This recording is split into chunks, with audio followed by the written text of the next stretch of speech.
हमारे साथ हैं केंद्रीय मंत्री गिरिराज सिंह, उनसे हम बात करते हैं। गिरिराज जी, कल रामनवमी का जुलूस कई शहरों में निकला, उसमें कई जगह पत्थरबाजी की घटना हो गई, क्या कहेंगे आप?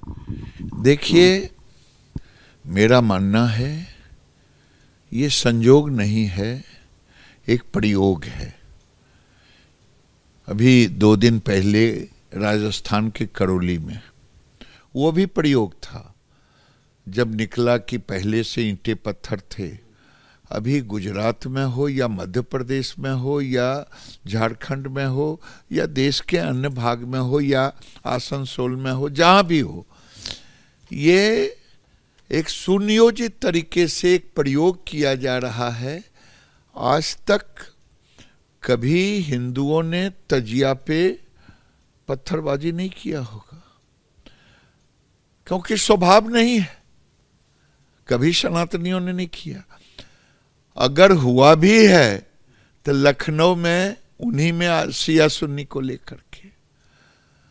तो अब ये जो घटना घटी है, ये भारत में, अब मैं उन लोगों से पूछना चाहता हूं जो टॉलरेंस इंटॉलरेंस की बात करते, उन टुकड़े टुकड़े गैंग से पूछना चाहता हूं, किसका टॉलरेंस देख रहे हैं? क्या प्रयोग इसलिए कर रहे हैं क्योंकि ये एक नहीं कई शहरों में हुआ है और कई राज्यों में हुआ है। कई राज्यों में हुआ है, उसके साथ जो करौली में हुआ था वो तो पहले से छत पे जमा किए हुए थे।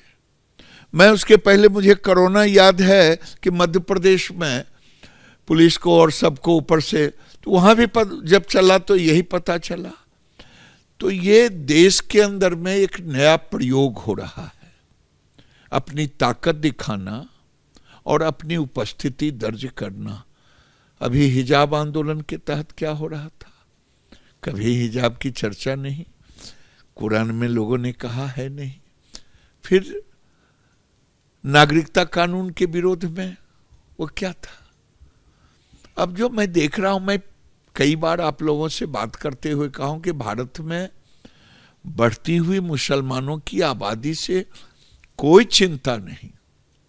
अगर चिंता है तो ये कट्टरपंथी सोच से शर्जील इमाम जैसे लोग, जो भारत को काटने और तोड़ने की बात, मुर्तजा जैसे लोग जो मंदिरों में जाकर के गोरखपुर में आतंकवादी हमले किया, जो मैंने आपके सामने कहा नागरिकता कानून के विषय में।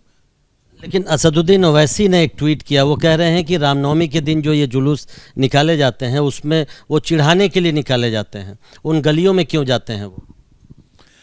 मैं इनसे पूछना चाहता हूं, वैसे इनसे पूछना बेकार है। इनका सोच तो डीएनए ही इनका जिन्ना का डीएनए है। इन्हीं के भाई ने कहा था ना कि 15 मिनट अगर पुलिस छोड़ दे तो मैं बता दूं। ये कौन सी सोच है? अगर भारत के अंदर, मैं उनसे पूछना चाहता हूं, क्या आपने बंटवारा 47 की तरह कर दी कि कौन सी गली में हिंदू रहेगा, कौन सी गली में मुसलमान रहेगा? अगर भारत में रामनवमी का जुलूस नहीं निकलेगा, आप गलियों पर भी प्रतिबंध लगा दोगे, तो हम कहां जाएंगे रामनवमी का जुलूस निकालने? क्या हम जाएंगे पाकिस्तान में रामनवमी का जुलूस निकालने, जहां न मेरी बेटी बची न मंदिर बचा? क्या कहना चाहते हो? ये ओवैसी की जुबान, ओवैसी धमका रहे हैं, डरा रहे हैं कि आप इस गली में नहीं जाओ, इस गली में जाओ। जिनको जाना था वो तो 47 में चले गए, फिर अब कहां भेजना चाहते हो?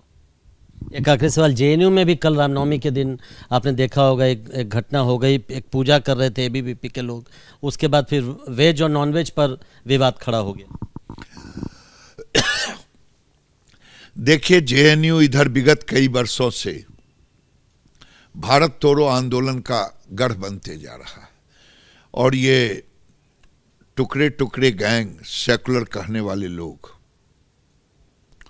वो जाते हैं, जब वो नारा लगाते, अफजल मैं शर्मिंदा हूं तेरे कातिल जिंदा हैं, और वहां देश के बड़े बड़े नेता खड़े रहते, चाहे कांग्रेस हो, चाहे लेफ्ट हो, चाहे अन्य पार्टियों का। और जो घटना अभी घटी, वो जिस बेरहमी के साथ, जिस शर्मिंदगी के साथ लड़कियों को पीटा गया है लेफ्ट विंग के द्वारा, ये दुर्भाग्यपूर्ण है। बहुत बहुत शुक्रिया। तो ये महज संयोग नहीं है बल्कि एक प्रयोग है, ये कहना है गिरिराज सिंह का। कैमरामैन मनोज कुमार के साथ प्रशांत, एबीपी न्यूज़, दिल्ली।